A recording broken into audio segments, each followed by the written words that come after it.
cette position, tu ne peux même pas lever les yeux au ciel. Frère, quel est ce souci qui t'empêche d'expérimenter la vie, qui t'empêche d'être en joie, qui t'empêche d'être heureux? Comment ça s'appelle? Ça se nomme comment? Parce que je connais un autre nom qui fait fléchir tous les autres noms. Alléluia. Je connais un autre nom qui fait fléchir tous les autres noms. Quelle est cette inquiétude? Quel est ce souci que Jésus ne peut pas résoudre? Parce que c'était impossible aux hommes. Ce n'est pas impossible à Yeshua. Ce n'est pas impossible à Yeshua. Ce n'est pas impossible à Jésus, frère. Ce n'est pas impossible à Jésus. Et Jésus est là. Comme en Israël. Il partait de lieu en lieu. Alors qu'il rencontrait des cœurs disposés. Il disait, c'est pour vous que mon Père m'a envoyé. Pendant que les pharisiens, ceux qui te prétendaient être justes, sans péché, le calomniaient, d'autres voyaient en lui le libérateur. C'est tellement tu as toujours cherché un libérateur. C'est tellement tu as toujours cherché un refuge. C'est tellement tu as toujours cherché un cœur avec qui te confier. Je t'assure qu'il y a un cœur qui est disponible à t'écouter. 24 sur 24, non-stop. Jésus est là pour t'écouter. Mais il y a des choses que Jésus va te révéler dans le secret qui concerne ta vie. Qu'un homme ne pourra jamais, qu'un prédicateur ne pourra jamais te révéler. Qu'un prophète ne pourra jamais faire. Parce que Dieu veut établir au travers de son Fils cette relation intime que l'homme avait dans le jardin d'Éden avant que le péché ne rentre. Il y a des secrets que le Père veut te dire. Il y a des secrets que Dieu veut te dire dans ton cœur. Des choses qui concernent ton passage sur cette terre. Malgré les visions des prophètes, malgré les visions des hommes de Dieu, ils n'auront jamais accès à ça. Parce que Dieu te veut dans le secret. Dieu te veut à part. Dieu te veut one à one.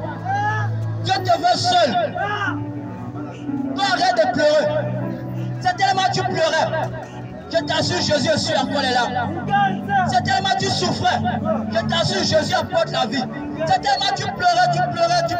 Jésus peut et va te consoler. Accepte de t'abandonner à lui. Frère, beaucoup parmi nous, nous sommes encore jeunes. Le soir, lorsque Jésus vient t'appeler comme ça, on a honte du regard des autres. On a honte de ce que Patrick va passer. On a honte de ce que Pierre va dire. Frère, Dieu est venu seul sur cette terre. Et seul tu repartiras. Ta vie ne concerne pas ton ami. Ta vie ne concerne pas l'autre. Ta vie, c'est ta vie, frère. C'est toi qui as la décision de ta vie. C'est toi qui décides de ta vie. Donc un ami n'a pas d'influence sur toi. Si Jésus te tend la main, n'hésite pas à aller vers lui. N'hésite pas à saisir la grâce. N'hésite pas à expérimenter la paix. N'hésite pas à expérimenter la joie. Et arrête de souffrir. Arrête de pleurer lorsque tu te retrouves seul. Lorsque le vin se dissipe dans ton corps, les mêmes réalités refont surface. Les mêmes réalités refont surface. Lorsque le chant est fini, les mêmes réalités sont encore là. C'est la preuve que ces choses ne fassent rien. Ces choses sont là juste pour un temps. C'est comme de l'anesthésie. Lorsque l'anesthésie finit, le mal revient. Le chant c'est ça, le vin c'est ça, les femmes c'est ça, c'est l'anesthésie. C'est pour un temps. Ça t'adoucit pour un temps, ça t'écarte pour un temps, ça te satisfait pour un temps. Mais je connais un autre anesthésie. Je connais un autre anesthésie qui lui, lorsqu'il rentre dans ta vie, c'est pour l'éternité. C'est pour l'éternité. Ta douleur est guérie pour l'éternité. Ton mal est traité pour l'éternité. Ta captivité est traitée pour l'éternité. Tu sors de la prison pour l'éternité. Et cette anesthésie s'appelle Jésus-Christ de Nazareth. Alléluia. Yeshua. Frère, arrête avec les cobolos. Les cobolos sont passagers. C'est pour un temps. On nous a laissé croire que les cobolos pourraient résoudre les problèmes. C'est faux, frère. C'est faux, frère. C'est faux, les cobolos, c'est pour un temps. Mais Jésus est là pour l'éternité. Jésus est là pour l'éternité. Il prend tes fardeaux. Il te décharge de tout ce qu'il y a sur toi.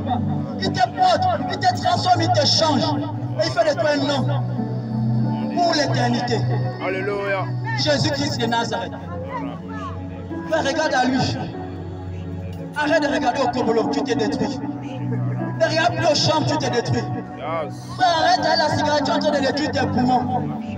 Arrête avec le braquage, frère. Tu peux travailler de tes pommes, mais gagner honnêtement ta vie. Jésus va te discipliner à ce niveau. Jésus va t'apprendre à économiser ton argent. Jésus va t'apprendre à t'occuper de tes parents. Jésus va repositionner les priorités de ta vie, si seulement si tu l'acceptes. Il va repositionner les priorités de ta vie. Il va repositionner les priorités de ta vie. Parce que tu as cru que les priorités de ta vie, c'était les petites. Frère, si on m'avait enseigné sur le sexe, c'est tellement jusqu'à présent, il serait encore plus saut. Le sexe est très dangereux maintenant. Le sexe est très dangereux.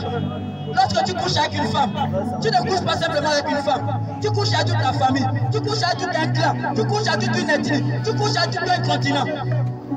Je vous dis, si on m'avance sur le sexe, alors pendant que j'étais jeune, certainement jusqu'à présent, je serai encore puceau.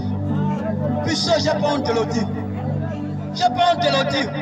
Je serai encore puceau.